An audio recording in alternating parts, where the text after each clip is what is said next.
I've had a few close encounters with the supernatural in my role as Giles on Buffy the Vampire Slayer. Of course, that was just fiction. But it has made me curious about the realities that lie behind the horror stories we all know. So I'm about to embark on a journey into the darkest reaches of our imagination, to uncover the truth behind one of the best-known figures in the history of the supernatural. One that has been reviled and persecuted. Could such a figure be capable, even today, of perpetrating true horror? I'm going in search of witches.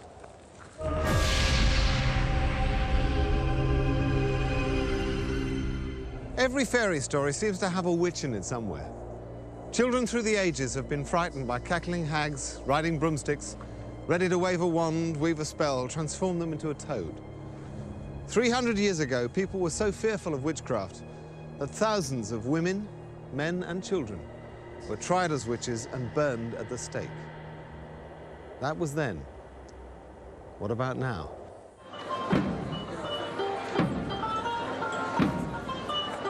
If you wanted to find a modern witch, then you could do far worse than come to this conference centre in Croydon, South London. I'm visiting the largest gathering of witches in the world. Witch Fest International 2004 programme. What have we got? Making your magic work better. Wand making workshop. Anatomy of a spell. I think I'm in the right place. 4,000 witches have gathered here to talk shop. We're going to the Kitchen Witch. And it's also their chance to buy anything a modern witch could want. You've got to buy your witch's hat and ram's horn somewhere. I just wasn't expecting everything and everyone to be so charming. And for those who want to decorate their wand, here's a class that will be at home at Hogwarts. I made my first wand when I was 14 years old, and I got my dad to take me out to the woods, and I said, that's the one. And I talked to the tree and asked it, and he clambered up and got me my wand for me. It's a physical extension of your will, your power, your finger. This is like saying a great big to the world, this is my finger, this is my magic finger. Maybe it seems like a giant trade show, but these people aren't just in it for the pointy hats. There are serious practitioners here, priests and priestesses of the religion that witchcraft has become. But it seems so cleaned up that it's almost a relief to discover that spells and potions still have a place. Do you do potions or spells or anything? Yeah, of course we do. Yeah. We're witches. Of course we do. You know, potions and spells is something that's often kind of like considered as kind of slightly weird or slightly, you know, dark, if you like, but they can be done for positive purposes as well. Spells aren't done just for the sake of them. They take a lot of preparation, they take a lot of work. If we were to do spells every day, we'd be kind of knackered.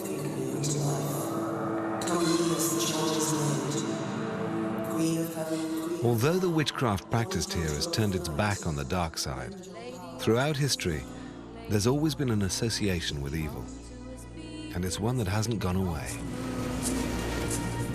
On the morning of the 21st of September 2001, here on this beach, the Thames River Police made an extremely disturbing discovery, one that would eventually provide evidence of witchcraft in its most murderous form being practiced right here in the heart of London.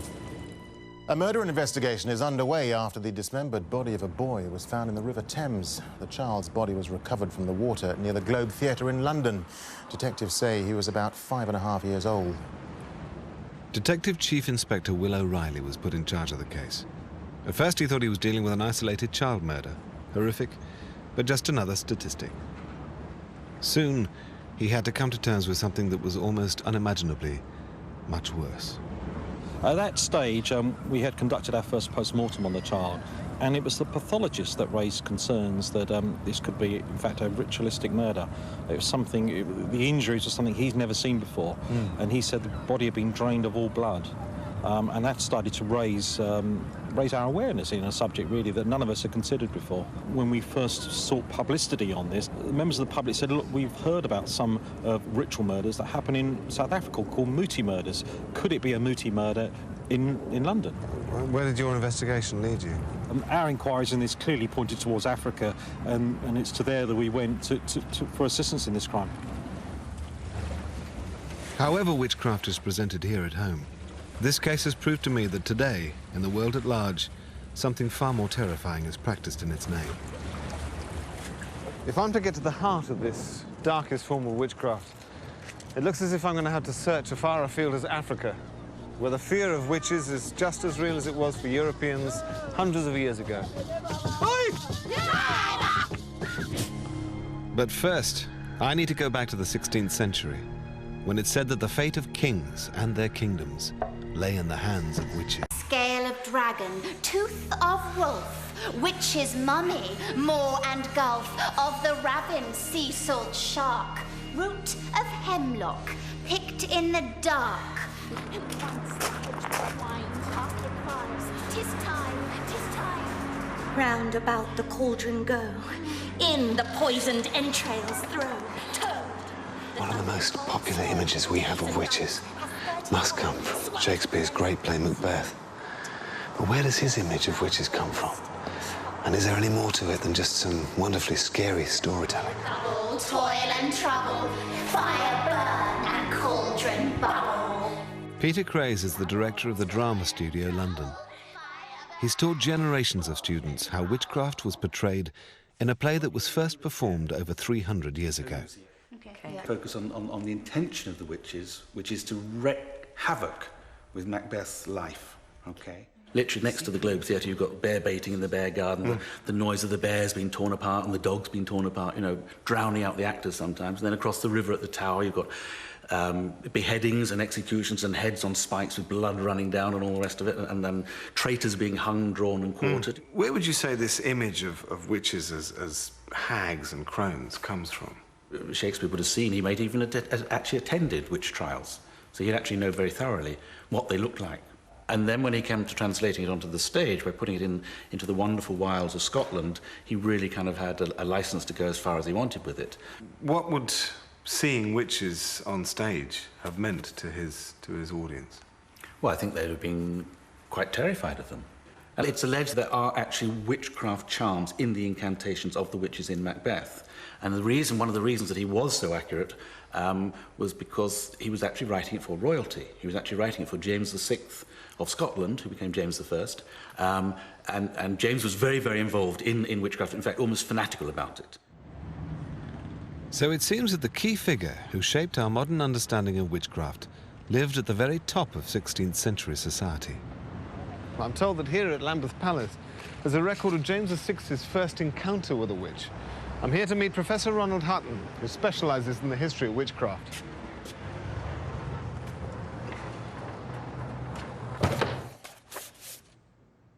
This book is a sexed-up government dossier. It's the official record, and you can see it just inside the title page.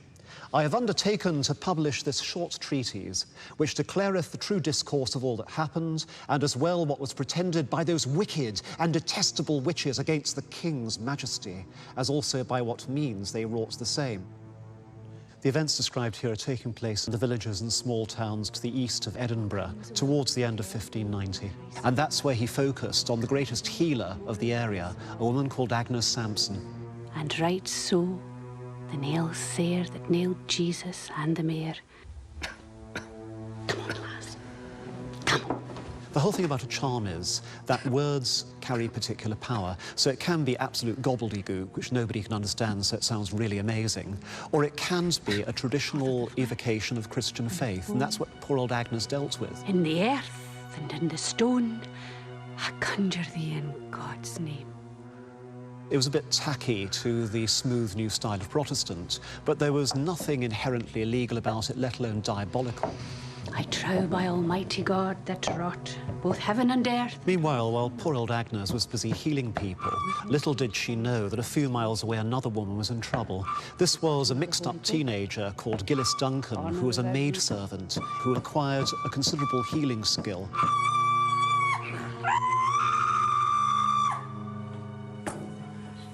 Her master had her tortured, and the poor lassie went and said she'd given her soul and body to the devil, and she began to name other women in the neighbourhood as bigger and better witches than herself.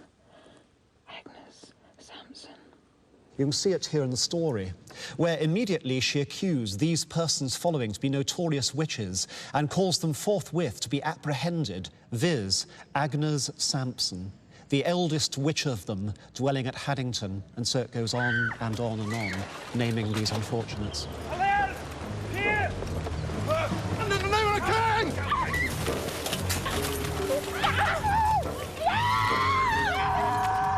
The author of this book is almost certainly a minister from the area in which the witches had lived, called James Carmichael, and he managed to get the king interested in taking up the trial personally of a group of hitherto harmless healers and tying them into a huge diabolic plot by Satan himself to kill the king. We are, of course, delighted at you and your new bride's safe homecoming. It was difficult for her. It seemed as though the storms would never abate. Did the tempest show itself out of ordinary fears? Perhaps, for the time of year. I fear they may be brought together infernally. In Haddington, we have a whole coven of witches that we believe intend harm against your Majesty's person. No more of your witches. Sir, it is the devil himself would harm you. So you have her for me to see? If I may presume, there can be none more fitted to extract the truth from her. This far she denies her guilt. But we have, from a serving lassie, an account of all the perverse prayers she used to cure the Lady Kilbaberton. In Christ's name, I conjure thee. This aforesaid Agnes Sampson was taken and brought unto Holyrood House before the King's Majesty and sundry other of the nobility of Scotland, where she was straitly examined. Straitly means strictly, rigorously. Look at me! You did say these things, did you not? These are your words. By Christ's name, what did you conjure? Answer me!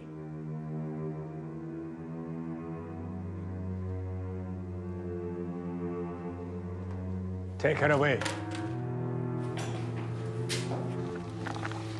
James is a really unusual monarch in that he is a genuine intellectual, and what's more, he carries out research in his own right.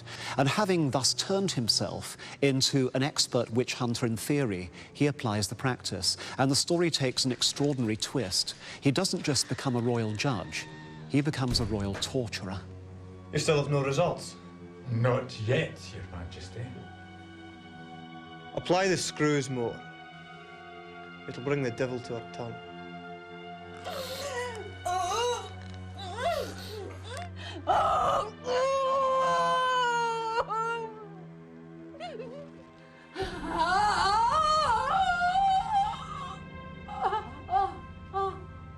Carmichael, you can leave her to me.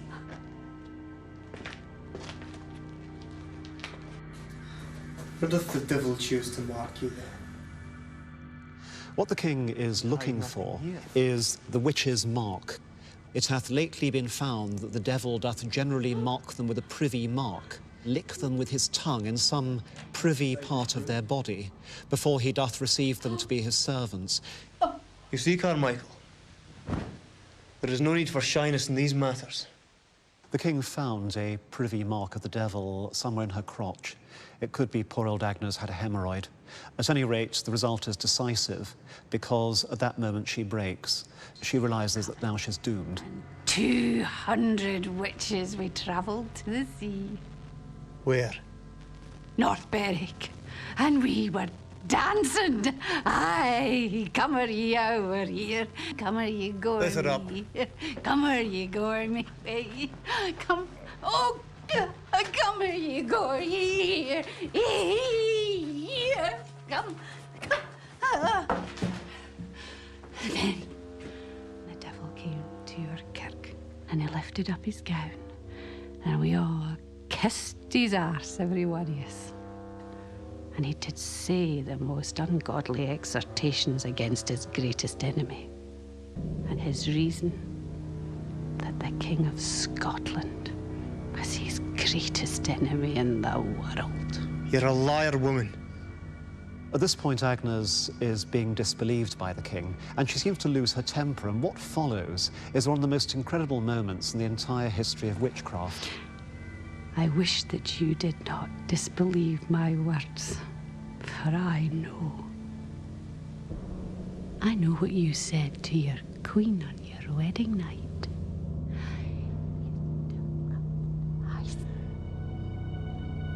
It is proved.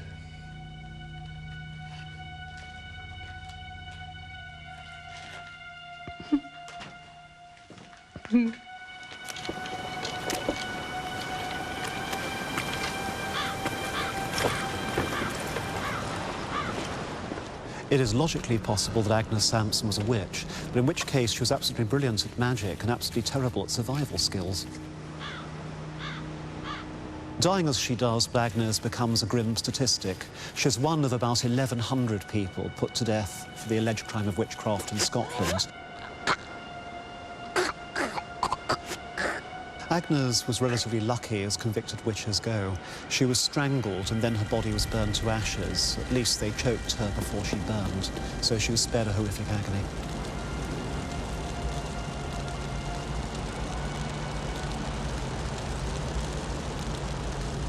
James goes straight on from this experience to become one of the key European authors on witchcraft, a boffin. He publishes a book called Demonology, which by the standards of his time is actually very good in the sense that it's short, it's easily read by anybody, and it's a marvellously concise and clear way of explaining why you should believe in witches and how you should exterminate them.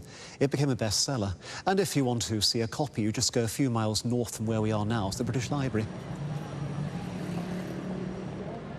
Showing me an original edition of King James's Demonology is Cambridge history professor Malcolm Gaskill. Malcolm. Hi. How you doing? He's right. This is it, then? This is the Demonology, yes. James I's famous book about witches. Wow. Who does he say the witches are? He asks the question, what can be the cause that there are 20 women given to that craft where there is but one man? The reason is easy, for as that sex is frailer than men, so it is easier to be entrapped in these gross snares of the devil. What James is saying is that women are morally frailer, therefore they're more likely to give in to the temptations of the devil, just as Eve did in the Garden of Eden. And what does he suggest you do with a witch if you think you found one? He says in no uncertain terms, they ought to be put to death according to the law of God, the civil and imperial law, and municipal law of all Christian nations. So he's saying here that this is the worst kind of religious crime, and therefore that suspects must be put through the process of trials, and if found guilty in the courts, then they must be executed in every instance. Over a period of 300 years, 40 to 50,000 witches were killed as a result of the Witchcraft Act. I wanted to know from Malcolm, what's happened to our belief in witches since then? Well, the belief in witches persists amongst most ordinary people, but the problem is that by the end of the 17th century, the courts will no longer take seriously the kind of evidence that was once used to convict. So when was the last time the Witchcraft Act was used? It was in 1944. 1944? Who was the unfortunate victim? This was the trial of a spiritualist medium called Helen Duncan. Why was she tried? She was tried because she purported to conjure up the spirits of the dead, not just the voices of the dead, but actually the physical forms. Helen Duncan was a materialization medium, which is really the holy grail of spiritualist gifts and skills. It is helpful to have jolliness, yes. If we'd all sat completely silent, it's very unconducive to anything happening at all, rather like a one-sided conversation. You want a bit of cut and thrust and jollity, yes. She would sit in a closed-off cabinet area, which is just a curtain across a corner of a room, and there she claimed to build up energy known as ectoplasm, which then would come from her body. The ectoplasm fell almost like a very heavy white mist onto the floor, and then suddenly those would refine into identifiable features. And the very first spirit to appear at the beginning of every séance was Helen Duncan's spirit guide, who was known as Albert. Good evening, Albert. There's an old gentleman standing beside me that hurt his foot when he was a young lad. But then it would sort of shift from this kind of levity and comedy to pathos and sadness and tragedy as well. In wartime, a lot of people went to seances to try and find out what had happened to their loved ones.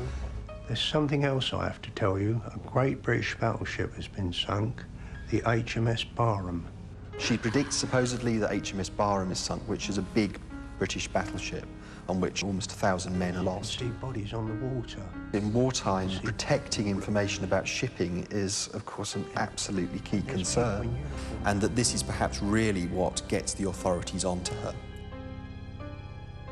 There's a séance in January 1944 where a young naval officer called Stanley Worth attends. Now, he's appalled. What he thinks there is just a conjuring show that people are actually being deceived and that their grief is being exploited for financial gain.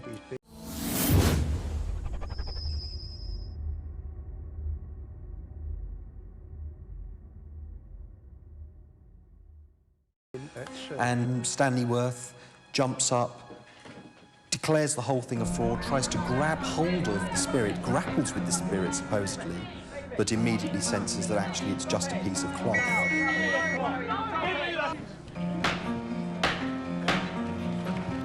When it came to charging Duncan, the authorities tried to ensure a conviction by dusting off an act that had been passed 200 years earlier. Contrary to Section 4 of the Witchcraft Act of 1735. Are you guilty or not guilty? No guilty. Be seated, please. The Witchcraft Act means, really, that Helen Duncan can't ever be innocent, because the Witchcraft Act says that it is illegal to attempt to conjure spirits. On the prosecution side, there are very few witnesses, really, but you only really need one, and that is Stanley Worth. Before Cross leapt up, did anything come out between the curtains of the cabinet? Yes, the white, shrouded figure stood there between the curtains. Then what happened? He grasped the figure and held it, and I produced my torch and shone it on the scene, and saw Mrs. Duncan trying to get rid of a piece of white material that she was trying to throw down to the floor. And what sort of material was it? It looked like flimsy cloth, as a matter of fact. And as I went forward to assist Cross, someone knocked down my torch. As I brought it back to the scene, somebody pulled the cloth into the audience out of Cross's hand, who was trying to grasp it. What happened after that? I saw Mrs. Duncan standing there in her bare feet, bending down trying to put her shoes on. She was not in a trance. And soon after that, she started screaming and yelling that she was ill and wanted a doctor. And there was quite a pandemonium at the time. If you thought Mrs. Duncan was creating illusions in some way or another, had you a theory as to the method used by her for the purpose of perpetrating this fraud? Well, I could think of several ways, sir. Could you think of anything else other than Mrs. Duncan playing bogey, bogey with the sheet over her head? That is what you really thought, is it not? Something along those lines, sir. Could you think of anything else? I think that Loseby, the defence barrister, I think he thinks he's doing rather well, because he's persuading the court, he thinks, that Mrs. Duncan is absolutely genuine and this will get her off. Mrs. Duncan playing bogey, bogey with the sheet over her head? Yes, sir. That and no more? Oh, that is all. Members of the jury, do you find the prisoner, Helen Duncan, guilty or not guilty for conspiracy to contravene the Witchcraft Act? Guilty, sir. She breaks down the court and she says, I've never heard so many lies in my life, and she's taken down. The judge sentences her to 9 months, of which she's set to serve 6. In 1951, the Witchcraft Act was repealed. But witchcraft didn't die with Britain's last witch. Remember the story of the torso in the Thames? To explore the darkest reaches of modern witchcraft, I'm going to have to follow a trail back to the beginning of that horrific case. Back to a continent where witchcraft is rampant and sometimes terrifying. I'm going to travel to one of the darkest regions of the world, into the minds of the Muti murderers of Africa.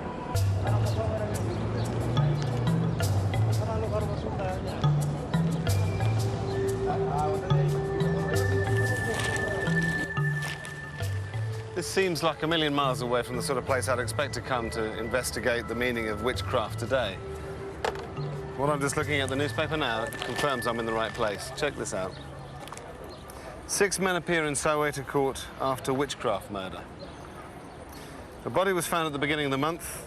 He had apparently been shot in the head several times before his chest was ripped open and heart, lungs and intestines torn out and genitals cut away.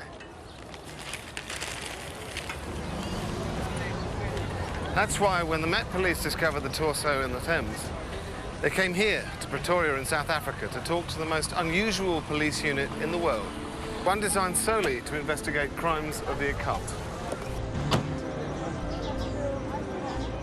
In the suburbs of Pretoria lives the man who founded that unit. He has first-hand experience of the horrors for which witchcraft is responsible. Dr. Kobus Jonker. Yes. Pleased to meet you. Nice to meet you. Can I call you Kobus? Yeah. Kobus Jonker has devoted the past 20 years of his life to tracking down crimes associated with witchcraft. He began investigating what appeared to be simple murders, but it didn't take long to realize that the practice of witchcraft was behind some of his more gruesome discoveries. What evidence have you seen that witchcraft is real and present in Africa today? I know many people don't believe in witchcraft, our white folk especially. But I can assure you that witchcraft is a reality. To give you an example, we stopped a bus in KwaZulu-Natal, in Durban, just outside of Durban. And a guy got out of the bus and he had a bag, plastic bag in his right hand. So when I said, no, I want to see what's in this bag, he was just normal, the guy. He didn't have nerves at that time. So it was his sister's son's head in there, of 12 years old. He chopped off his nephew's head. One section of our black communities where black witchcraft plays a role, where we have to use human remains or parts for medicine purposes, for putting, for example, placing a curse on someone. We have to use human parts for doing that. When the guys from the Met came here with their pictures of the torso from the Thames, what alerted you to the fact that it might be witchcraft? I would say if you look at the wounds of the body, that's what I usually look at first. The way, the clean cut of the body parts and the way it's been cut showed and pointed towards that this was a medicine Muti killing. What is Muti? Muti is another name describing medicine, or a concoction of medicine that's been mixed up with some sort of herb. If I want to find out more about Muti, where should I go? I think your best place would be on the Muti market down in KwaZulu-Natal in Durban area.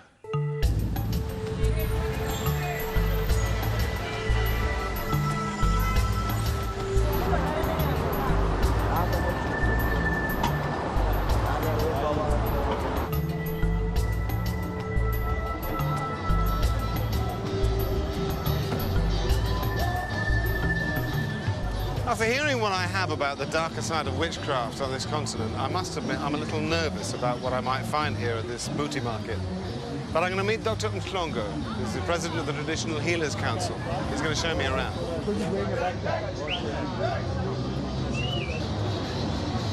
In 16th century Scotland, Agnes Sampson, the healer who died as a witch, had her own herbs and potions.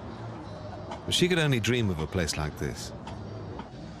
Hidden amongst the Durban tower blocks and flyovers, I've been told that this is the place where traditional African healers, or sangomas, like Dr. Mhlongo, come to buy their magic potions. Dr. Mhlongo. Hello. How you doing? Anthony. Hi, how are you? Do you mind showing me around the Muti market? As I'm talking to these people, because I'm seeing some herbs which are very important here. It's used to prevent lightning from striking your home. Wow. Because witch doctors are using other herbs to send lightning to you, but if you have got this one, it will not come. And it works? It works.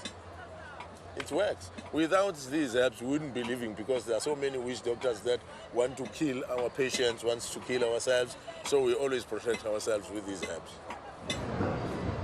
Clearly there's a battle going on here between good and evil magic.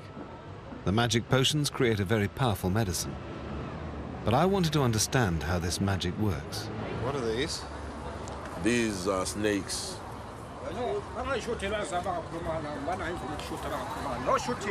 shooting. I'm sorry. No shooting. Is there a certain animal that you would use if you were afraid, for instance? Yeah, you can take the lion bone, because the lion is not afraid of people, so you mix it with your herbs and then you become strong. Sure. Yeah. I've heard that sometimes they use human parts as well. No. Those are not traditional healers. Right. Those are witch doctors. Right. Traditional healers will only heal, but not kill. Those that use human parts are not among our members. How does it make you feel when people are trading in human parts and killing people, most especially children, it seems? I feel very much offended, and I have spoken to the police. Those are the people that need to be hanged because they kill other people's children. We are totally against that, and we will never condone it. It seems that black and white magic use similar techniques, but to very different ends. I wanted to find out more and asked Dr. Mhlongo if there was any way he could teach me. Today in the afternoon, I'll be going to the Sangoma graduation in Maphumulo. Oh. And I wonder if you could come with me because many things will be happening there. Things that I've never seen before, you'll be seeing there. Sangomas dancing, you know, drinking herbs and all those things. So a Sangoma is a healer, trained in the use of herbs and magic to protect people against disease and those who would do them harm.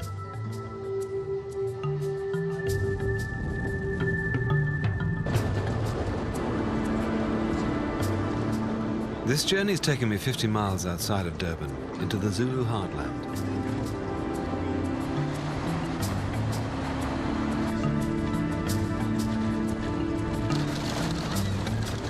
The Sangoma I'm about to visit has been waiting many months to graduate, and the ceremony is planned to last the whole weekend.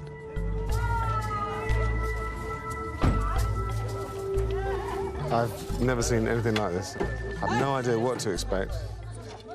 It's an extraordinary mix. I've turned up early, so they're all still getting ready. And it's so cool. But I feel like a bit of a sort of an interloper at the moment. Well, so I should really. Kind of the odd one out.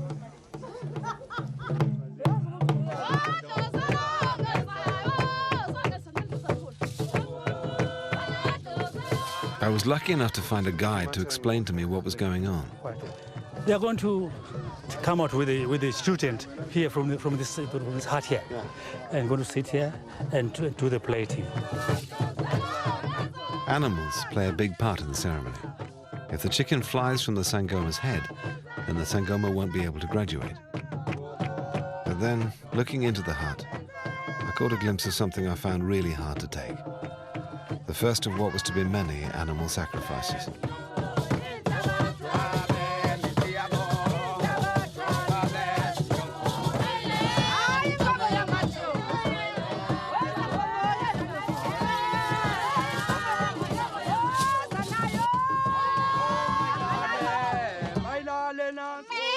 I was feeling increasingly uncomfortable.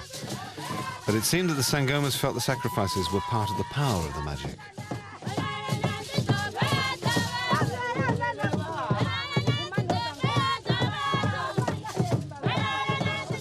The goat that I'd heard scream only a few minutes before now had a further role to play in increasing the Sangoma's witchcraft.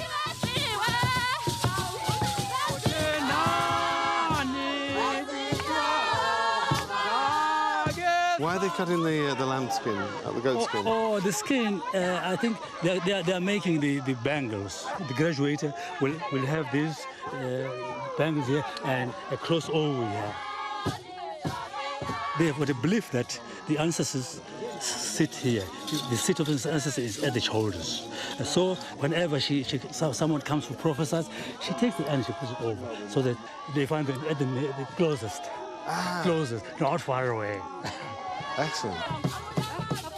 The ceremonies depicting death and rebirth also include elements of physical ordeal. Here the Sangoma has to drink the bile of the sacrificed goat.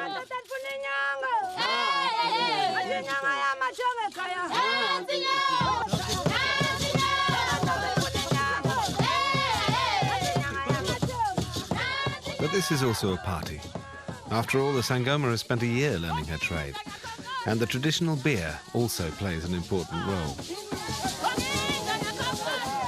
I left them for the rest of the night to celebrate, whilst I tried to take in what I'd seen, and to be honest, to shake some of it off.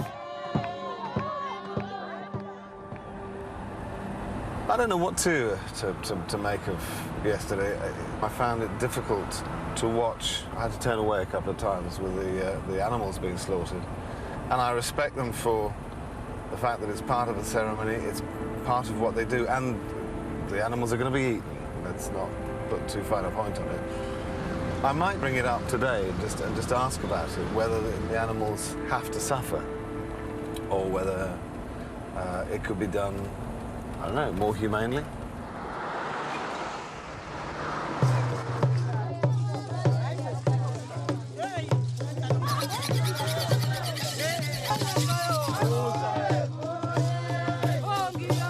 Watching the ceremony, I was concerned about the animals. Is the pain and the suffering that they seem to go through, is that important for the ceremony? Do they have to make a noise?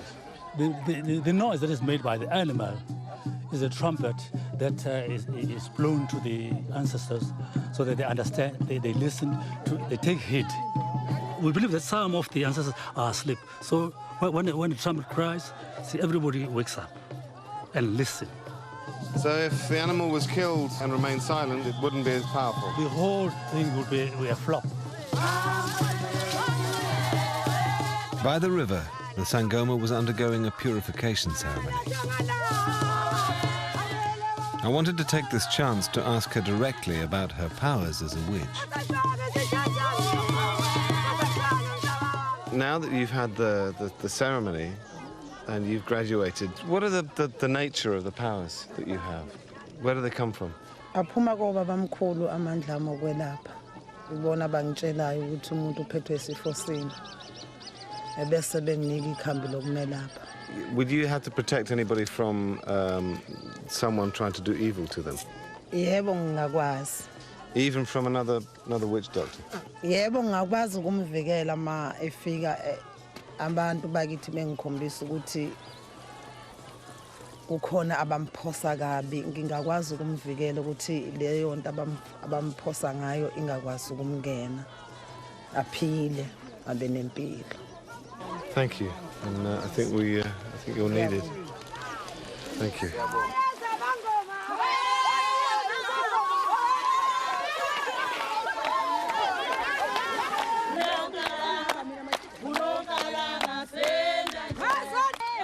Throughout the graduation, people have talked about the ancestors. Why are they so important? You know, other people know God, but we as Africans know Umveli Nqangi. We do not talk to Umveli Nqangi direct or to God direct. We talk to our ancestors, and our ancestors will talk to God or Umveli Nqangi on our behalf. When times are hard, do people turn to the bad side if they feel that the good side isn't delivering what they need? Some people are bewitching up other people to get what they have. If you have got a beautiful car, some people will just hate you for that and kill you for that. And some are unemployed, they would like to be employed where you are working, so they kill you for that. So the witches are also getting more patience. The Sangoma has graduated, and I must admit it was a remarkable experience for me. Although a lasting image will always be the fear in the animals' eyes before they died. Apparently their pain and suffering increases the magic, and that appears to be an underlying part of the process. So I'm going to go back and see Dr. Jonker. See where that takes me.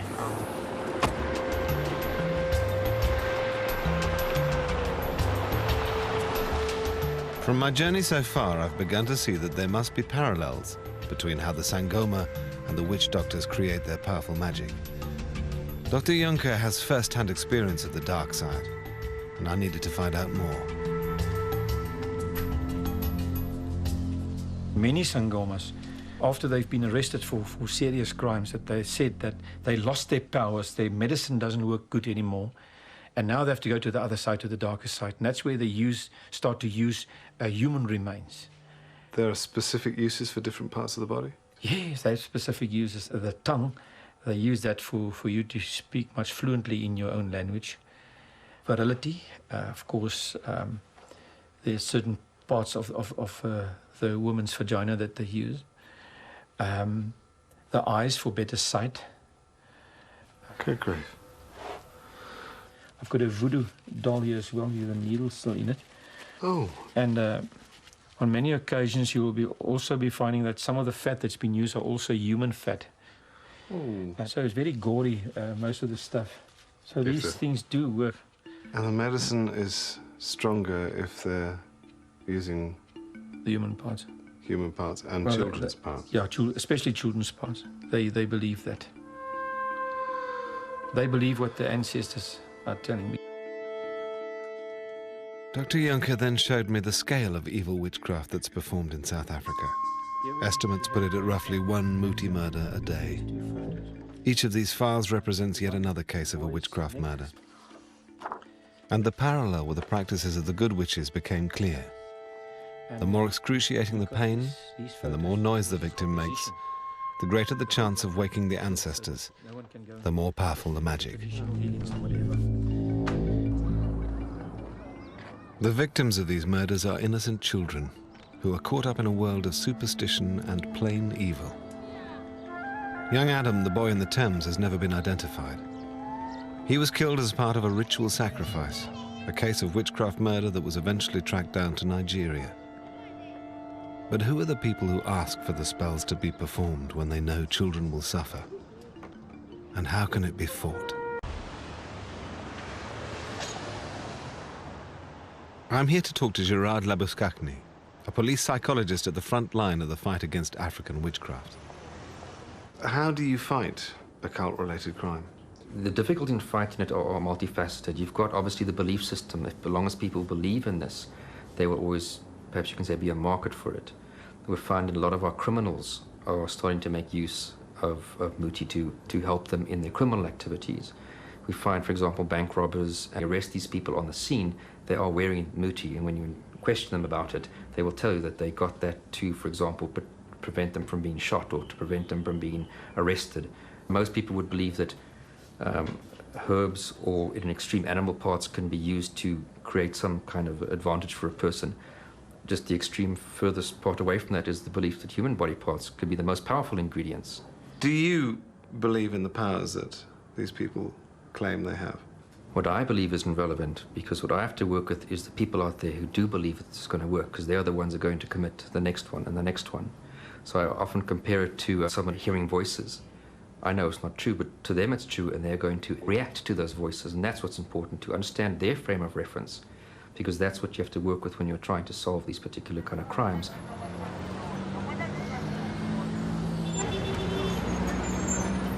The people murdered to create the powerful magic aren't the only innocent victims of witchcraft. In its search for the culprits in a Muti murder, as in Europe 300 years ago, it doesn't take long for the mob to turn on any unpopular person. This recent news report is from the north of South Africa. A traditional healer has been accused by his community of murdering a young boy. The animals.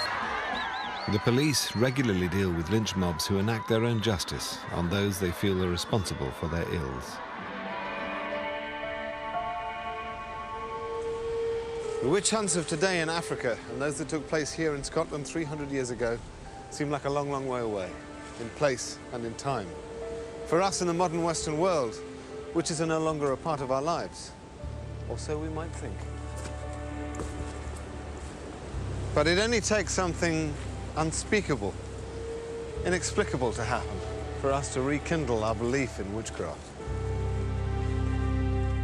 When any gruesome murder or horrific act against a child is uncovered, even now, many people still attribute it to the evils of Satanism or witchcraft. Throughout history, witches have been figures of fear. Many innocent people have become victims of irrational superstition. Outsiders falsely accused of doing the devil's work. In fact, many witches were just practitioners of alternative medicines and religion. But what I wasn't expecting to find was that now, today, there are some witches who really are doing the devil's work. In some parts of the world, the belief in witchcraft has so corrupted men's minds that hundreds of people, many of them children, are dying in a pursuit of a myth of magic. It's a troubling reminder that our darkest thoughts lie just under the surface, and it can take very little for true horror to emerge.